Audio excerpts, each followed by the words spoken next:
Hello students, कैसे हैं? उम्मीद करता हूं अच्छे होंगे, बेहतर होंगे, स्वस्थ होंगे और अपनी तैयारी बिंदास तरीके से कर रहे होंगे। स्वागत है आपका गुप्ता क्लासेस की यूट्यूब चैनल पर। आज की क्लास का हमारा उद्देश्य है कि जो हमने प्रीवियस क्लास लिया था वो हमने 3 पार्ट्स लिया है कॉन्स्टिट्यूशन का। भारतीय संविधान हम पढ़ रहे हैं और भारतीय संविधान के इस सीरीज में जो हम कंटिन्यू किए हैं, आज पार्ट नंबर 4 है। अच्छा, फिलहाल जो हम लेके चल रहे हैं वो एमसीक्यू लेके चल रहे हैं, जिनका उद्देश्य UPPCS, CDS, assistant commandant, Delhi police, CHSL और उत्तर प्रदेश की जितनी भी परीक्षाएं हैं या अन्य राज्यों की कोई भी परीक्षा हो, उन सब के लिए ये वीडियोस काम आएंगी। चाहे वो एनडीए भी क्यों ना हो और चाहे वो सुपर टेट ही क्यों ना हो, हिंदुस्तान के कोई भी जनरल कंपटीशन में ये डेटा काम आएगा। ठीक है स्टूडेंट्स, देखो सबसे पहले मैंने आपको पहले ही बताया है कि जितनी सीरीज ये चल रही है, चाहे वो कॉन्स्टिट्यूशन की फर्स्ट वीडियो हो और चाहे आज 4th या 5th वीडियो हो, आप वो पूरी सीरीज देखिएगा, तभी आपको इसका लाभ मिल पाएगा। कंप्लीट कॉन्स्टिट्यूशन रिवाइज हो जाएगा, बस आपको मेरे साथ बने रहना है। ठीक है, और कोटेशन को आप ध्यान से पढ़िएगा। आज का मोटिवेशन कोट आपके सामने है। अपने लिए नहीं तो उनके लिए कामयाब बनो जो तुम्हें नाकामयाब देखना चाहते हैं। आप इस शुरुआत से इस कोटेशन को देखते हुए आपको मोटिवेशन मिल गया होगा। तो अपने लिए नहीं, उनके लिए कामयाब बनो जो तुम्हें नाकामयाब बनना देखना चाहते हैं। तो इसी को समझते हुए है योद्धाओं, इस योद्धा वाले बैच में हमको आगे कंटिन्यू करना है। और चलो चलते हैं क्वेश्चन की तरफ को। और इस सीरीज का टोटल लाभ मिलेगा अगर इस सीरीज को कोई फर्स्ट डे से अब तक लगातार देख रहा होगा। सबसे पहले उन योद्धाओं का नाम ले लेता हूं जो लगातार बने हुए हैं क्लास में। संजीत जी, शगुन, संजीत, काजल, मनीष, तनु, हिमांशु राणा, लक्ष्य, अक्षित, आप सभी का गुप्ता क्लासेस यूट्यूब चैनल में तहे दिल से स्वागत है। तो चलते हैं क्वेश्चन की सीरीज में। आज का क्वेश्चन, फर्स्ट क्वेश्चन आपकी स्क्रीन पर है, तो सबसे पहले आप जवाब देने का प्रयास कीजिएगा, फिर मैं आगे इस सवाल पर काम करूंगा। आज बहुत समय ना लेते हुए आपको केवल 10-10 क्वेश्चन की सीरीज लेकर आया हूं, क्योंकि उसमें हमें डेप्थ में जाना होता है। आधा घंटा आप मन से मेरे साथ रहिएगा, आपको टोटल जितनी भी बातें होंगी कंप्लीट आपके दिमाग में बैठ जाएंगी। तो क्वेश्चन आपके सामने है, who is authorised to transfer the जज of one high court to another high court. वो सवाल पूछ रहा है, वो कौन अधिकारी होता है जो एक हाई कोर्ट से दूसरे हाई कोर्ट में जज को ट्रांसफर कर सकता है। तो सवाल आपके सामने है, सवाल का जवाब दीजिएगा। मैं भी आपके कमेंट पढ़ रहा हूं और कमेंट में मुझे पता चलेगा कि किसने इस सवाल का जवाब बेहतर दिया है। वेल डन, वेल डन, आप सभी का स्वागत है, बहुत बढ़िया, वेल डन। क्वेश्चन का जवाब दीजिएगा, बहुत बढ़िया। सानिया जी, चारू ठाकुर जी, बहुत बढ़िया, नमस्कार। नितिन गौतम, साक्षी, चारू जी पढ़ाई बढ़िया करते रहिएगा, टाइम वेस्ट ना करें। वेल डन, वेल डन, बहुत बढ़िया। तो क्वेश्चन क्या है, एक उच्च न्यायालय से दूसरे में किसी न्यायाधीश के स्थानांतरण के लिए कौन प्राधिकृत है? क्या राष्ट्रपति प्राधिकृत है या चीफ जस्टिस ऑफ इंडिया? बताइए। वेल डन, वेल डन, सभी जवाब दे रहे हैं। शर्मीन सैफी, साक्षी पांडे जी, नितिन गौतम जी, मैं सभी के कमेंट पढ़ रहा हूं। चलो अब चलते हैं क्वेश्चन के जवाब पर। देखिए, भारत में सबसे पहले तो आप लोगों को मालूम होना चाहिए टोटल हाई कोर्ट कितने हैं। टोटल हाई कोर्ट भारत में 25 हाई कोर्ट हैं। कितने हाई कोर्ट हैं? 25 हाई कोर्ट हैं। और 25 हाई कोर्ट में सबसे बड़ा हाई कोर्ट कौन है? सबसे बड़ा high court Prayagraj high court है। कौन स्टूडेंट? प्रयागराज हाई कोर्ट सबसे बड़ा इंडिया में हाई कोर्ट है। ठीक है, प्रयागराज, इलाहाबाद। हाई कोर्टों के जो जज होते हैं उनको ट्रांसफर करने का जो अधिकार होता है वो किसके पास होता है? भारत के राष्ट्रपति के पास होता है। किसके पास? भारत के राष्ट्रपति के साथ होता है। राष्ट्रपति के हाथ में ये पावर होती है। और ये किससे सजेशन लेगा? भारत का राष्ट्रपति चीफ जस्टिस ऑफ इंडिया के सजेशन के बाद इस कार्य को करते हैं। Clear student? वेल डन, बहुत बढ़िया। क्वेश्चन का जवाब आप सबने ही दिया है। क्वेश्चन का जवाब सबने ही दिया है। वेल डन, वेल डन, बहुत बढ़िया, गुड। लक्ष्य कुमार 25, लक्ष्य कुमार ने बहुत बढ़िया जवाब दिया है। तो आप लोगों को मालूम होना चाहिए भारत में 25 हाई कोर्ट हैं और हाई कोर्ट के जजों को एक हाई कोर्ट से दूसरे हाई कोर्ट में ट्रांसफर किया जा सकता है। वो पावर किसके हाथ में है? देश के राष्ट्रपति के हाथ में है पावर होती है। तो आपने इस क्वेश्चन को देखा, देखो जवाब एक्सप्लेनेशन के साथ यहां पर है। द प्रेसिडेंट ऑफ इंडिया कौन होता है? भारत का राष्ट्रपति होता है। The correct answer is the president of India. The president hold the authority of the transferring जज from one high court to another high court. He carries this order after the consultation of the Chief Justice of India. Bharat में भारत के राष्ट्रपति को यह अधिकार मिला हुआ है कि एक हाई कोर्ट के जज को दूसरे हाई कोर्ट में ट्रांसफर कर सकता है। किससे कंसल्ट करके? भारत के चीफ जस्टिस से कंसल्ट करके। वर्तमान में भारत के चीफ जस्टिस कौन है? आप कमेंट कीजिएगा, मैं आपको देखना चाहूंगा कि आपने किसने बेहतर जवाब दिया है। चलो चलते हैं नेक्स्ट क्वेश्चन के तरफ। नेक्स्ट सवाल आपकी स्क्रीन पर है, देखो बार बार रिट से सवाल आ रहा है। Writ, which of the following writ या order of the high court या supreme court is sought to get an order of an authority question. निम्नलिखित में से उच्च न्यायालय या उच्चतम न्यायालय का वह रिट या आदेश कौन सा है जो किसी प्राधिकार को रद्द करने के लिए किया जाता है? बहुत बढ़िया सवाल, उम्दा सवाल। तो बताइए, क्या परमादेश आएगा, उत्प्रेक्षण रिट आएगा, या अधिकार परीक्षा आएगा, या प्रत्यक्षीकरण आएगा? क्वेश्चन का जवाब आपको देना होगा। बड़ा अच्छा सवाल है। पहले तो सवाल को वापस पढ़िएगा। निम्नलिखित में से उच्च न्यायालय का मतलब समझते हो, हाई कोर्ट या सुप्रीम कोर्ट का वह आदेश कौन सा है जो किसी प्राधिकार को रद्द करने के लिए किया जाता है? प्राधिकार का मतलब है कोई ऑर्डर है, उसे रद्द करने के लिए किया जाता है। तो पहले तो आप लोगों को याद रखना होगा, रिट कितने प्रकार की होती हैं? 5 प्रकार की रिट होती हैं। हाई कोर्ट की रिट किस में आती है? पहले आप इस सवाल का जवाब देखिएगा। रिट कितने प्रकार की होती है? 5 प्रकार की रिट होती हैं। फर्स्ट क्या है? Habeas corpus. हैबिस कॉर्पस का मतलब क्या है? शय शरीर प्रकट करो। जिसको आपने गिरफ्तार किया है उस व्यक्ति को शय शरीर प्रकट करो हमारे सामने, इसको क्या बोलते हैं? Habeas corpus. मैंडम्स का मतलब होता है परमादेश। ये केवल और केवल परमादेश ये किसको दिया जाता है? ये दिया जाता है लोक अधिकारी को, मतलब पब्लिक सर्वेंट को। किसको दिया जाता है? पब्लिक सर्वेंट को दिया जाता है। ये बात आप लोगों को ध्यान देनी चाहिए। केवल किसको दिया जाता है? पब्लिक सर्वेंट को दिया जाता है। केवल लोकाधिकारी के विरुद्ध जारी किया जाता है। ये बात आप लोगों को सबको मालूम होना चाहिए। न्यायपालिका अपने विवेकाधिकार से इसको लेती है। न्यायपालिका अपने विवेकाधिकार से लेती है। अब आप कहोगे सर कर्श्योरी और प्रोहिबिशन क्या है? सर कर्श्योरी और प्रोहिबिशन क्या है? आप लोगों को याद रखना है, प्रोहिबिशन का मतलब होता है किसी काम को रोकना। प्रोहिबिट का मतलब होता है किसी काम को रोकना, एंड कर्श्योरी का मतलब है काम पूरा हो जाए उसके बाद उसे समाप्त करना। ठीक है स्टूडेंट्स।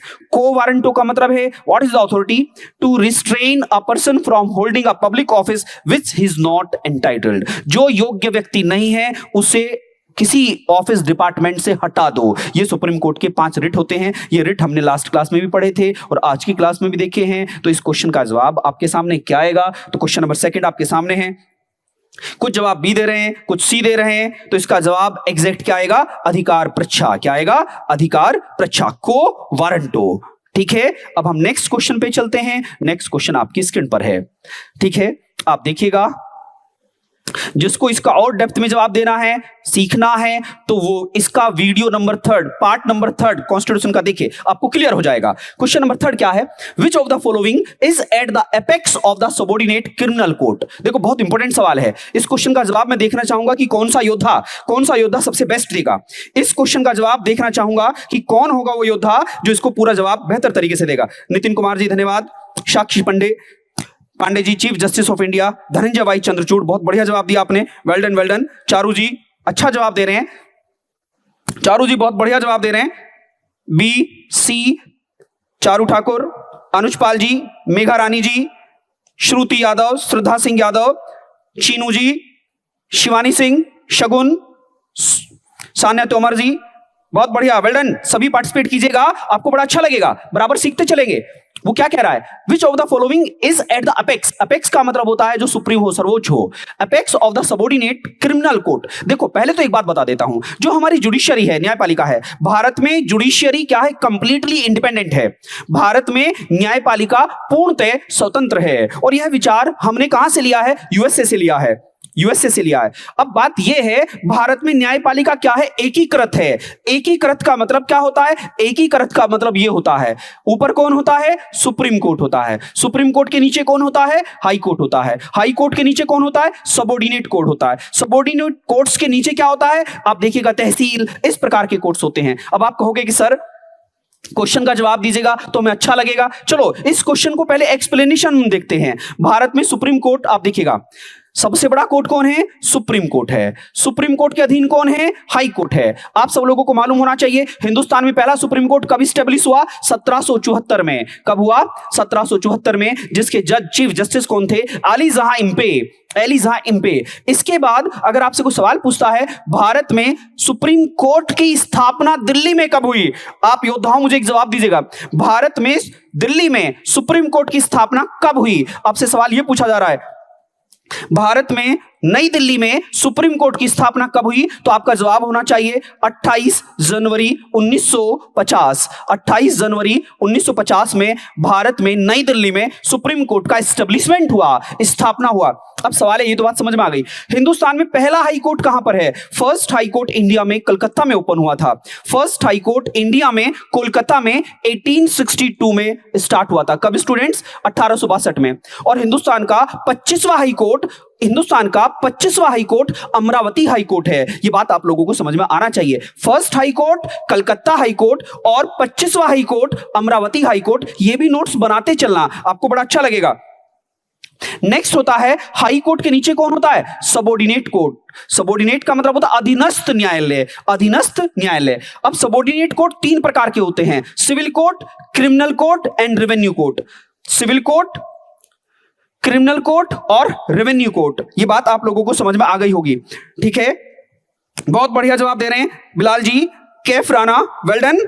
लक्ष्य कुमार, श्रीपाल यादव, ये मैंने 28 तारीख इस वजह से बताया है। 90% स्टूडेंट यहां विफल हो जाते हैं, वो 26 जनवरी 1950 लगा देते हैं, बट आप लोगों को मालूम होना चाहिए 28 जनवरी 1950 को भारत में नई दिल्ली में सर्वोच्च न्यायालय की स्थापना हुई थी। अब सवाल है सर किस एक्ट के थ्रू हुई थी? भारत शासन अधिनियम 1935 के तहत 1937 में दिल्ली में संघीय न्यायालय की स्थापना हुई थी। उस समय सुप्रीम कोर्ट में केवल 8 जज थे, एक चीफ जस्टिस और 7 अन्य जजेस। और आज वर्तमान में सुप्रीम कोर्ट में टोटल 34 जज हैं, एक चीफ जस्टिस ऑफ इंडिया है और 33 अदर्स हैं। ये जानकारी आपके लिए महत्वपूर्ण रहेगी, बार बार क्वेश्चन रिपीट होंगे तो आपको याद हो जाएगा।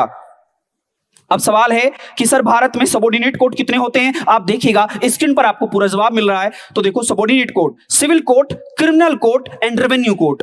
वापस याद रखना क्या होता है? सिविल कोर्ट, क्रिमिनल कोर्ट और revenue court. Subordinate court 3 parts में ब्रेक होता है। सिविल कोर्ट में क्या जाता है? सिविल कोर्ट का जो हेड होता है डिस्ट्रिक्ट जज होता है, जिसे बोलते हैं डीजे। और क्रिमिनल कोर्ट में होता है सेशन कोर्ट, और सेशन कोर्ट का होता है मजिस्ट्रेट।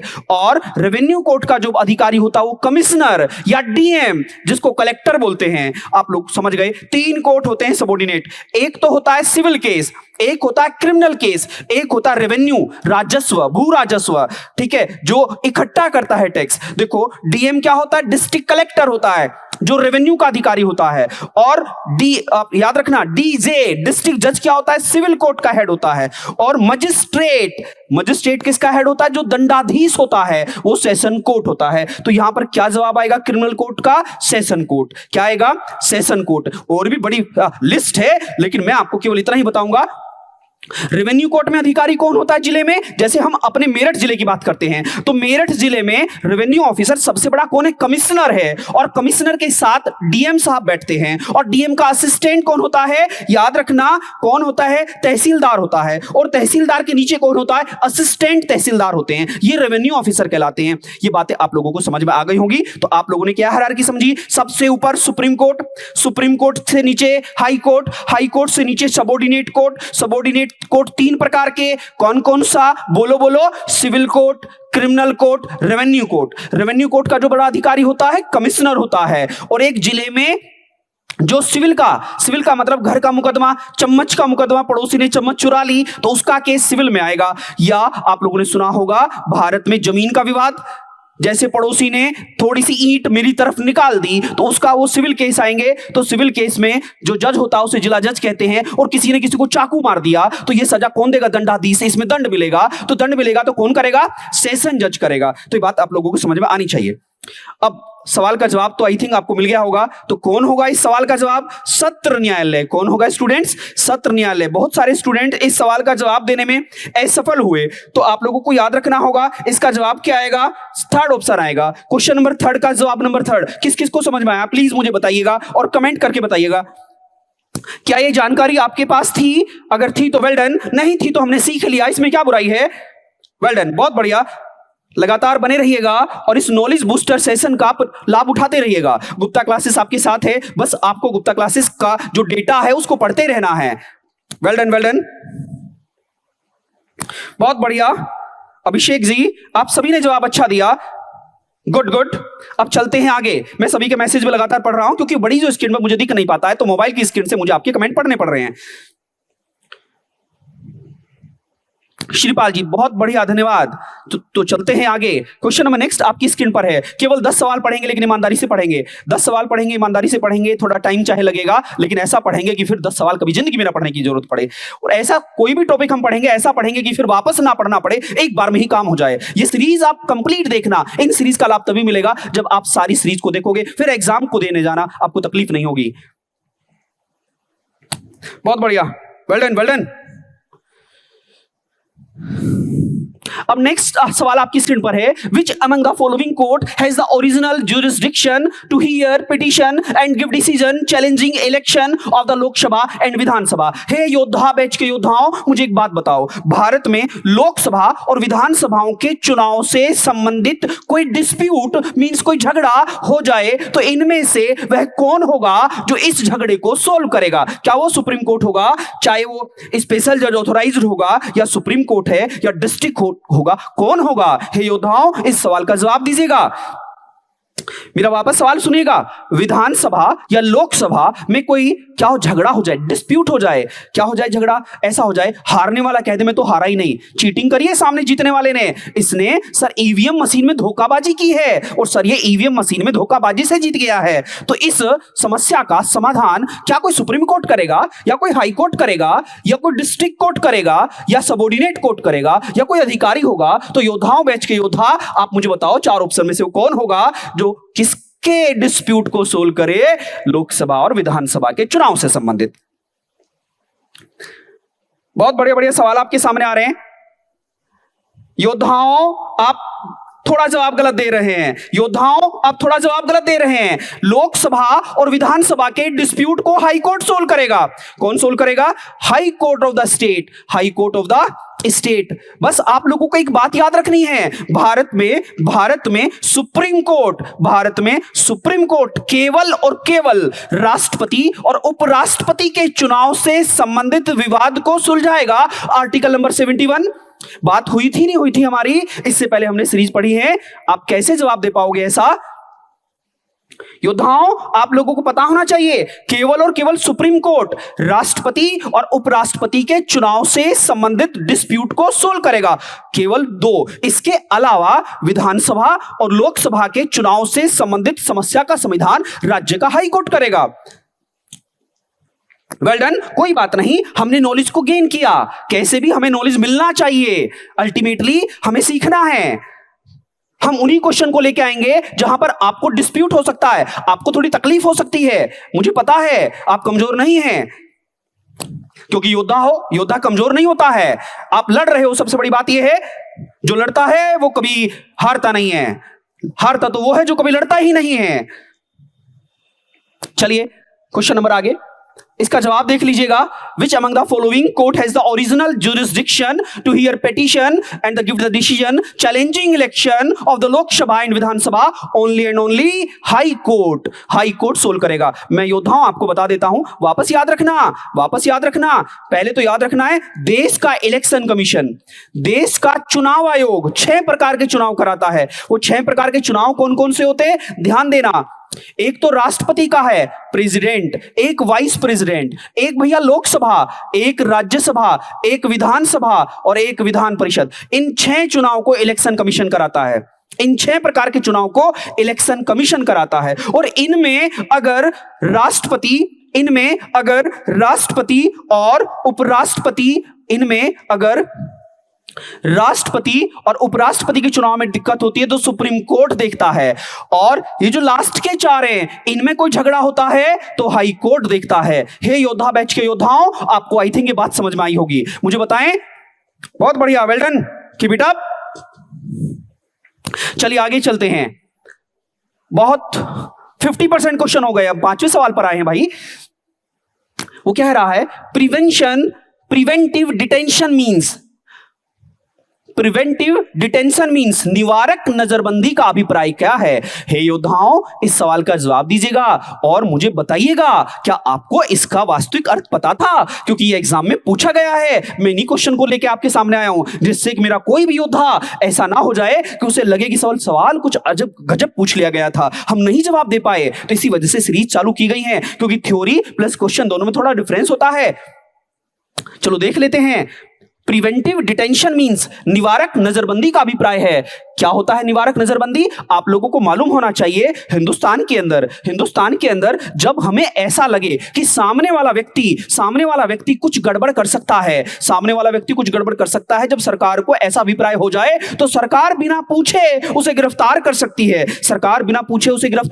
है, क्योंकि सरकार को ऐसा लगा, ऐसा शक हुआ कि बंदा गलत है, कुछ गड़बड़ कर सकता है देश में, तो उसे हम क्या कहते हैं? निवारक नजरबंदी कहते हैं। क्या कहते हैं? निवारक नजरबंदी कहते हैं। तो इस सवाल का जवाब योद्धाओं क्या आएगा? पहले तो समझ लो, विचारणा के बिना विरोध करना, क्या बोलते हैं? डिटेंशन विदाउट इंटेरोगेशन, बिना उसे बताए गिरफ्तार कर लो, नहीं तो वो गड़बड़ कर सकता है। ऐसी नजरबंदी आपने कभी कभी नाम सुना? हाउस अरेस्ट कर लिया, या जिला बदर कर दिया, या क्या कर दिया? Preventive detention. अब इसका मतलब क्या है? आओ इसका मतलब देखते हैं। पहले तो समझ के चलना चाहिए निवारक निरोध क्या है। प्रिवेंटिव डिटेंशन का अर्थ है किसी व्यक्ति को निरुद्ध करना, निरुद्ध का मतलब अरेस्ट करना, ताकि उस व्यक्ति को किसी भी संभावित अपराध के कृत्य से रोका जा सके। अब हमें पता चल गया कि सामने वाला किसी को गोली मारने वाला है, तो गोली मारने से पहले ही उसे डिटेक्ट कर लो, अरेस्ट कर लो, बिना उसे बताए, नहीं तो तुम पे अटैक कर देगा। इस शब्द को क्या कहते हैं? निवारक निरोध कहते हैं, डिटेंशन प्रिवेंटिव बोलते हैं। आप लोगों को शायद समझ में आ गया होगा। दूसरे शब्दों में सुन लो, निवारक निरोध प्रशासन द्वारा इस संदेह के आधार पर की गई कार्रवाई है जो क्या कहता है? गलत कृत्य किए जा सकते हैं, उसको क्या किया जा सकता है? जब हमें लगे कि शक के बिहाफ पर किसी को गिरफ्तार कर लो, इसी को क्या बोलते हैं? डिटेंशन प्रिवेंटिव बोलते हैं। मुझे लगता है ये बात समझ में आ गई होगी। ये कहां पर लिखा है? सीआरपीसी, क्रिमिनल प्रोसीजर कोड की धारा नंबर 151 में इसका उल्लेख है। ओके स्टूडेंट्स, बस इसका जवाब इतना ही अभी पढ़िएगा। नेक्स्ट क्वेश्चन की तरफ चलते हैं। बहुत बढ़िया जवाब दे रहे हैं, well done, keep it up. बहुत बढ़िया। Who is empowered to transfer a जज from one high court to another high court? अरे क्वेश्चन रिपीट हो गया भैया, आप देखिएगा, मुझे लगता है इस सवाल का जवाब तो आप सब दे सकते हैं। आप क्वेश्चन रिपीट हुआ है। वेल डन, बहुत बढ़िया। मनीष जी, साक्षी जी, नितिन जी, धन्यवाद नितिन जी। अरे भैया नितिन जी, श्रीपाल, नितिन जी मैं समझ गया भाई, मुजफ्फरनगर में बहुत बढ़िया स्टूडेंट रहे हैं आप। Well done Nitin ji.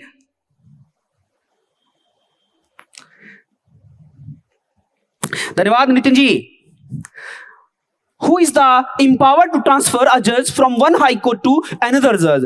किसी न्यायाधीश को एक उच्च न्यायालय से दूसरे में स्थानांतरित करने का अधिकार निम्नलिखित में से किसको है? अब ये भी बात हुई थी ना, प्रेसिडेंट ऑफ इंडिया, भारत के राष्ट्रपति को यह अधिकार है। ठीक है, वेल डन, बहुत बढ़िया, वेरी गुड। अब चलते हैं नेक्स्ट क्वेश्चन की तरफ को। अब देखिएगा, हिंदुस्तान में ये हमारी हिंदुस्तान की कौन से नंबर की जज हैं?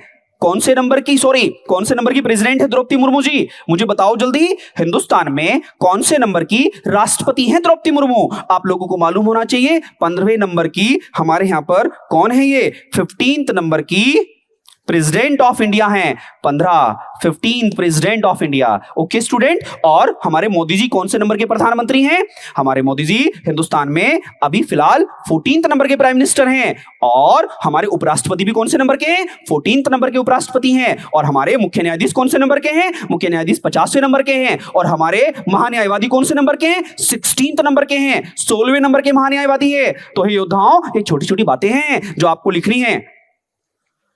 नेक्स्ट क्वेश्चन पे चलते हैं।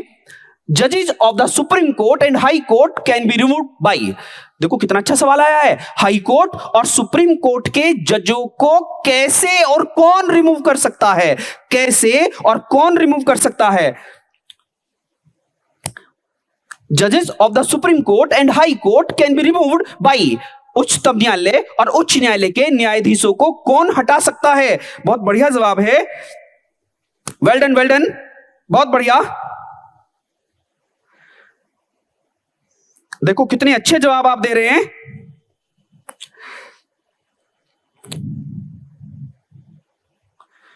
नितिन जी भाई, आपसे बात करूंगा अभी कुछ देर के बाद। भैया आप परेशान लग रहे हैं मुझे, क्योंकि एम्स का आपने जवाब दिया। मैं जरूर बात करूंगा आपसे। देखो जो भी परेशानी है सब सही हो जाएगी भैया, है ना? सब सही होंगे, मैं अभी बात करूंगा क्लास के जस्ट बाद आपसे। जजेस of the supreme court and high court can be removed by उच्चतम न्यायालय और उच्च न्यायालयों के न्यायाधीशों को कौन हटा सकता है? बताइए कौन हटा सकता है? आप सभी को मालूम होना चाहिए, राष्ट्रपति। अब मैं थोड़ा सा जवाब दे देता हूं। राष्ट्रपति, ध्यान दीजिएगा, सुप्रीम कोर्ट के जजों को शपथ तो दिलाता है और देखिए ध्यान देना, वापस सुनो, और अपॉइंट भी करता है कॉलेजियम व्यवस्था के द्वारा सुप्रीम कोर्ट में, बट उन्हें हटा नहीं सकता। एक बात और समझना, अगर आपके मन में आ रहा हो इंपीचमेंट, महाभियोग, तो हिंदुस्तान में महाभियोग शब्द ओनली एंड ओनली भारत के राष्ट्रपति के लिए उपयुक्त हुआ है। महाभियोग शब्द भारत में केवल भारत के राष्ट्रपति को हटाने के लिए प्रयोग हुआ है, अन्यथा किसी को भी, किसी के लिए भी महाभियोग शब्द यूज नहीं हुआ है। ऐसा कहा जाता है जैसे राष्ट्रपति को हटाया जाता है ऐसे ही सुप्रीम कोर्ट, हाई कोर्ट के जज को हटाया जाएगा। इसका मतलब महाभियोग कहां लाया जाता है? देश की संसद में। तो इसका मतलब भारत के चीफ जस्टिस को या सुप्रीम कोर्ट के अन्य जजों को या हाई कोर्ट के जजों को हटाने की प्रक्रिया कहां पर चलेगी? सर्वोच्च कहां पर चलेगी? पार्लियामेंट में, संसद में चलेगी। इसका मतलब किसको अधिकार है? ये संसद को अधिकार है। किसको अधिकार है? संसद को अधिकार है। हे योद्धाओं, आप समझ गए? वेल डन साक्षी जी, बहुत बढ़िया है। उच्चतम न्यायालय मतलब समझते हो ना, सुप्रीम कोर्ट, एंड उच्च न्यायालय मींस हाई कोर्ट की न्यायाधीशों को कौन हटा सकता है? तो कौन? संसद के अंदर यह प्रक्रिया चलेगी। संसद, आप कहोगे सर कैसे चलेगी? आओ तो मेरे साथ इसका जवाब देख लेते हैं। इसका जवाब कुछ ऐसा देखते हैं। देखो क्या हुआ, एक मिनट पढ़िएगा, आप सब जवाब दे दोगे। क्या लिखा है? Removal motion signed by the, ध्यान देना, 100 मेंबर लोकसभा के और 50 मेंबर राज्यसभा के, is submitted the speaker and chairman. Supreme court या हाई कोर्ट के जज तब हट सकते हैं जब लोकसभा के 100 और राज्यसभा के 50 लोग लिख के दें। लोकसभा वाले तो स्पीकर को दें और राज्यसभा वाले दें चेयरमैन को। चेयरमैन का मतलब उपराष्ट्रपति, कि फला जज सर सही नहीं है, अब इसके खिलाफ सर हम रिपोर्ट कर रहे हैं। तो कहां पर? पार्लियामेंट में। 100 तो लोकसभा से, 50 राज्यसभा से, अच्छी बात है। फिर कौन? लोकसभा का तो स्पीकर और राज्यसभा का चेयरमैन यह कंसीडर करेगा कि सामने वाले व्यक्ति को जो हटाने की बात कर रहे हैं क्या वो सच में हटने योग्य है। 3 लोगों की एक कमेटी बनाई जाएगी। वो 3 लोग कौन होंगे? 3 मेंबर्स की कमेटी बनी जाएगी। ध्यान देना, क्वेश्चन पूछा गया कितने मेंबर की कमेटी बनेगी? 3 मेंबर की कमेटी बनेगी। 3 मेंबर क्या करेंगे? इन्वेस्टिगेशन करेंगे।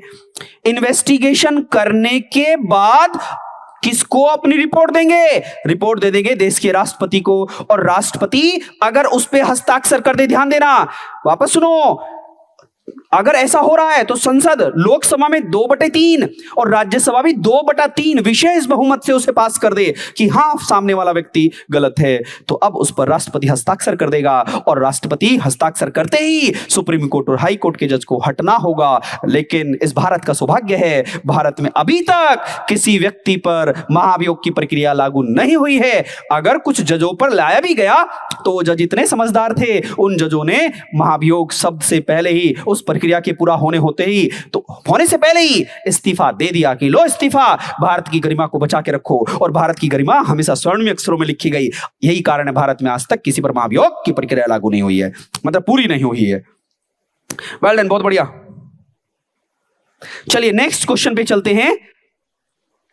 Which of the following writs of the High Court or the Supreme Court is sought to produce in the court a person suspected to the missing in a custody?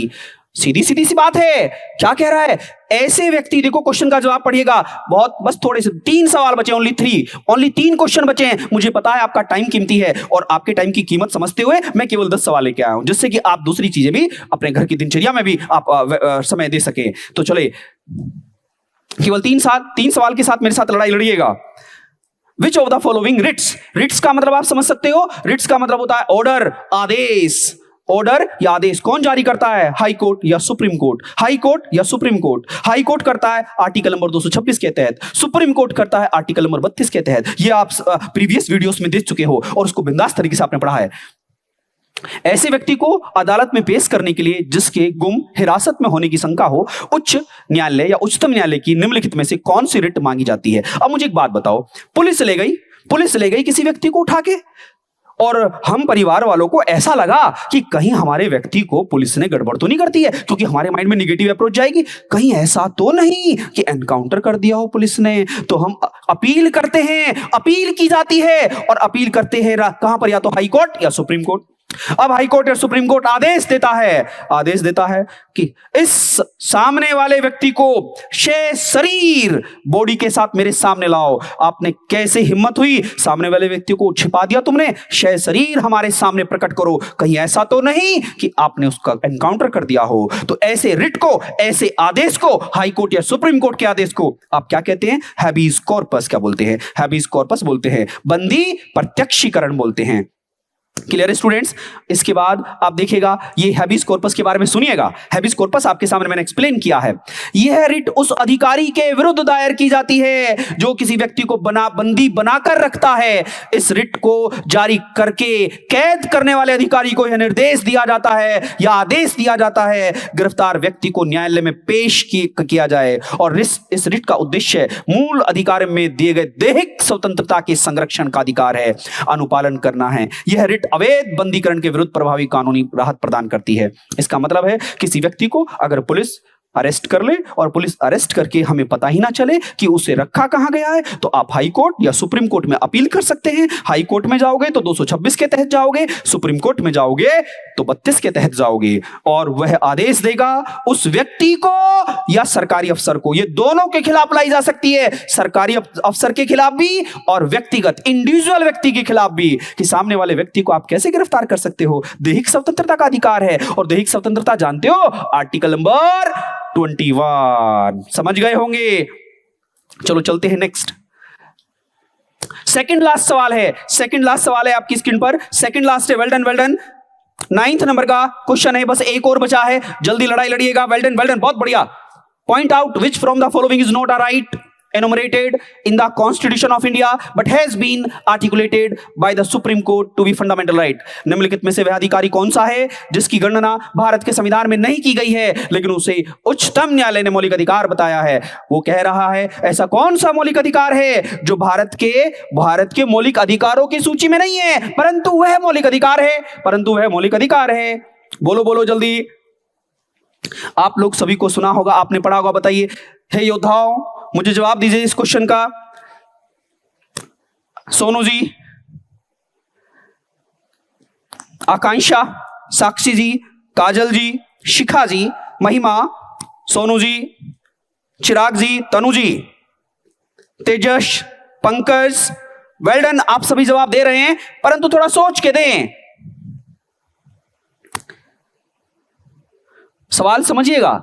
उसे कह रहा है निम्नलिखित में से वह अधिकार कौन सा है जिसकी गणना भारत के संविधान में नहीं की गई लेकिन जिसे उच्चतम न्यायालय ने मौलिक अधिकार बताया है, सुप्रीम कोर्ट ने बताया है। योद्धाओं, आप लोगों को याद रखना होगा, राइट टू प्राइवेसी, निजता का अधिकार, राइट टू प्राइवेसी, निजता का अधिकार। और आप सभी को मालूम है निजता का अधिकार का मतलब क्या है। मेरा आधार कार्ड, उस आधार कार्ड में मेरी सारी बायोमेट्रिक इंफॉर्मेशन है, मेरी जैव सूचनाएं हैं, मेरी आंखें स्कैन है, मेरे फिंगर स्कैन है। अगर उसका मिसयूज हुआ तो सुप्रीम कोर्ट से कह रहा हूं मैं कि सर मेरा क्या होगा, मेरी तो सारी सूचनाएं लीक कर देगा। तो इस तरीके से अगर कोई किसी की प्राइवेसी को भंग करता है तो सामने वाले व्यक्ति पर दंड दिया जाता है। और सुप्रीम कोर्ट ने इसको आर्टिकल नंबर 21 के तहत निजता के अधिकार को मौलिक अधिकार माना है। तो आप लोगों को याद रखना है आर्टिकल नंबर 21 में इसका जिक्र है। आप लोगों को यह भी मालूम होगा article number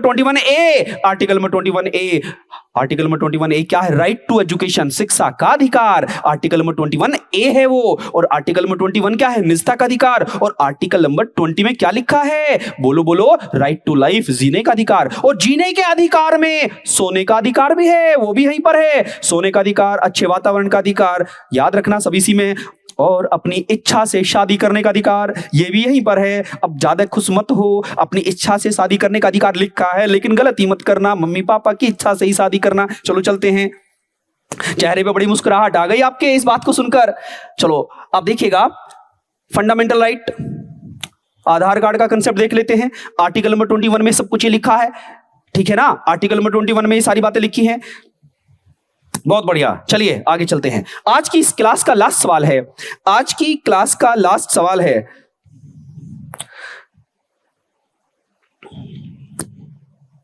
well done Nitin ji, बहुत बढ़िया। हाँ हिमांशु जी, अरे हिमांशु जी को तो देखो सोने का अधिकार पसंद आया। हिमांशु जी को कुछ और समझ में नहीं आया कि सर 16 दोस्त अच्छी सी नींद आ रही है कि सर इसका मतलब आज मैं इसका यूज करूंगा आर्टिकल नंबर 21 का, सोने के अधिकार का। ऐसा मत करो योद्धाओं। Who is the chief advisor to the governor? राज्यपाल का मुख्य सलाहकार कौन होता है? बताओ बताओ, स्क्रीन पर सवाल है, स्क्रीन पर सवाल है, बताइए बताइए।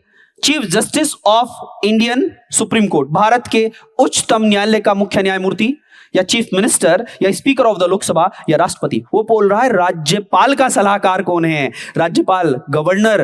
तो एक बात बताओ, क्या राज्यपाल का सलाहकार राष्ट्रपति हो सकता है कभी? सर हो ही नहीं सकता। क्या speaker of the Lok Sabha, speaker of the Lok Sabha एक राज्य के राज्यपाल का सलाहकार हो सकता है? बिल्कुल नहीं हो सकता सर। सर ये भी नहीं होगा, सर ये भी नहीं होगा।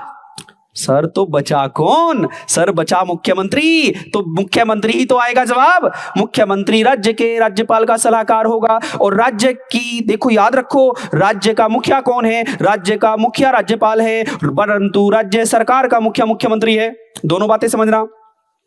किसी राज्य का प्रथम नागरिक, किसी राज्य का प्रथम नागरिक उसका राज्यपाल है, परंतु उस राज्य सरकार का प्रमुख उसका मुख्यमंत्री है। ये बातें आप लोगों को समझ में आनी चाहिए। तो आज की क्लास को हम यहीं पर विराम देते हैं और आप सभी योद्धाओं को सलाम करते हैं। आप सभी योद्धाओं ने बिंदास तरीके से क्लास ली है और इतनी छोटी सी क्लास का लाभ उठाया है। हम थोड़े क्वेश्चन लेके आएंगे जिससे कि आपको तकलीफ ना हो, परंतु जितने क्वेश्चन लेके आएंगे उसका एक्सप्लेनेशन करेंगे। और जिसने इससे पहले वीडियोज ना देखी हो, पहले उन तीनों चारों वीडियोज को देखेगा तो उसे अच्छा लगेगा। और कोई किसी की डिमांड हो योद्धाओं तो नीचे कमेंट बॉक्स में कमेंट करिएगा। नेक्स्ट क्लास हम जल्दी लेके आएंगे। वेल डन, बहुत बढ़िया। आप सभी ने तन्मयता के साथ इस क्लास को लिया है और सबसे बड़ी बात है कि आपने इरादे के साथ इस क्लास को लिया है। तो मैं उम्मीद करता हूं ये सारे सवाल आपको समझ में आ गए होंगे। तो आज की क्लास को अब मैं यहीं पे विराम देता हूं और आने वाली क्लास में हम फिर मिलेंगे लाइव यहीं पर। गुप्ता क्लासेस आपके लिए सारी फैसिलिटी लेके आ रहा है। आप अगर ये वीडियो अच्छी लगे तो लाइक करके जरूर जाना भैया। आपके इस लाइक से मुझे प्रोत्साहन मिलता है कि मेरे सारे योद्धाओं ने इस क्लास को पसंद किया। और क्लास जब कंप्लीट हो जाए तो कमेंट भी लिख देना। कंप्लीट होने के बाद कमेंट लिखना तो मैं वो देख पाता हूं। लाइव वाले कमेंट में समझ में नहीं आते हैं, बहुत जल्दी जल्दी चलते रहते हैं भैया ना। तो लास्ट में जब क्लास जैसे ही ऑफलाइन होगी तो तब मुझे कमेंट करना, तो मुझे योद्धाओं के बारे में मालूम हो जाएगा। तब तक के लिए मैं अपनी वाणी को यहीं विराम देता हूं। जय हिंद, जय भारत।